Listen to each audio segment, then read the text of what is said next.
Guys, Chance Casey here, and today I'm going to be talking to people that want to invest in the real estate market, people that want to know what they have. I have a lot of buyers that have bought within the last 2 or 3 years that kind of probably want to know what to do with their properties, and I've had a lot of conversations with people that are like, well, what should I do with my property?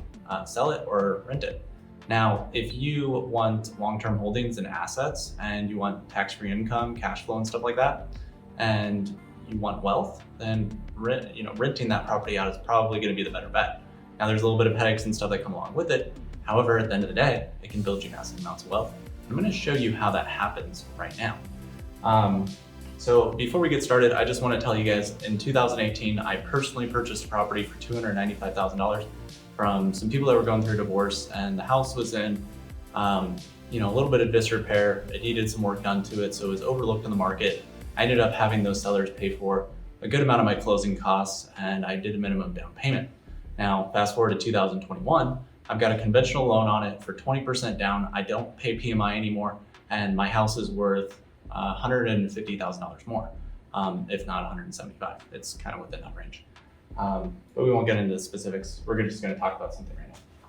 So if you were to buy a property right now at $400,000, you could do, technically, if you qualify, you could do a down payment of anywhere from 0 to 3%.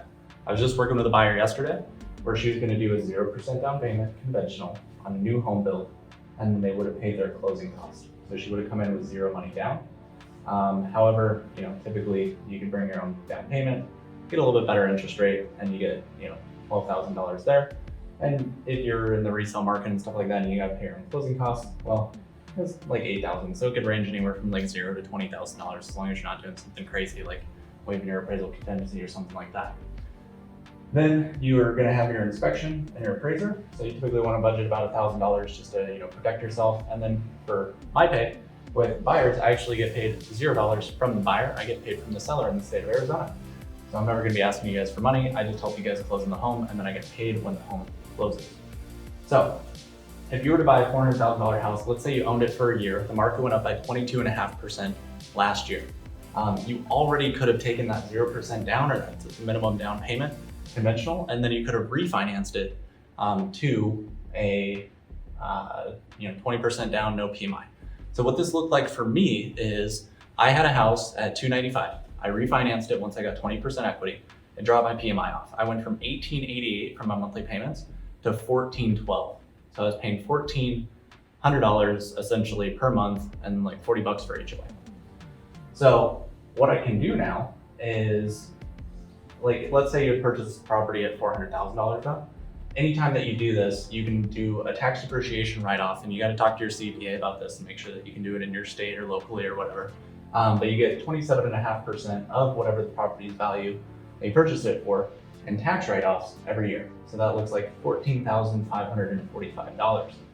That tax-free income or tax write-offs, because of the depreciation of the house, can be applied towards your cash flow for the property, or any remainders that you haven't applied towards the cash flow for the property can then go towards write-offs for other income. So like, let's say my real estate business.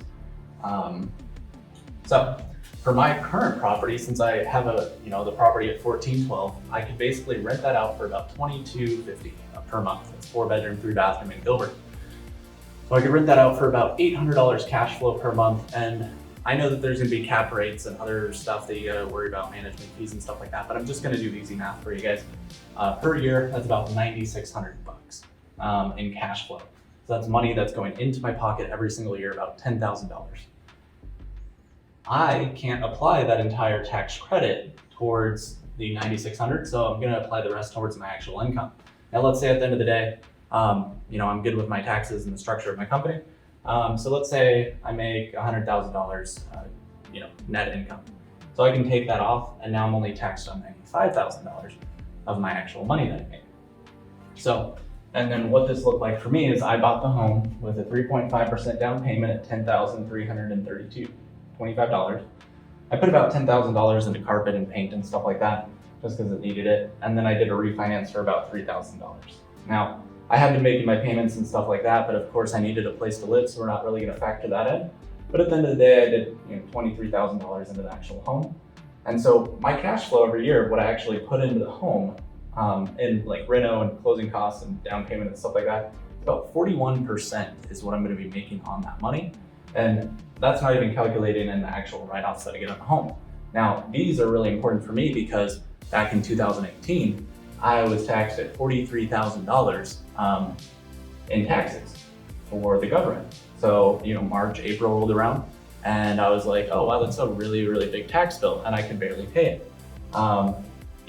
Because who has $45,000 in their account? So luckily I was able to get it done, but it was scary.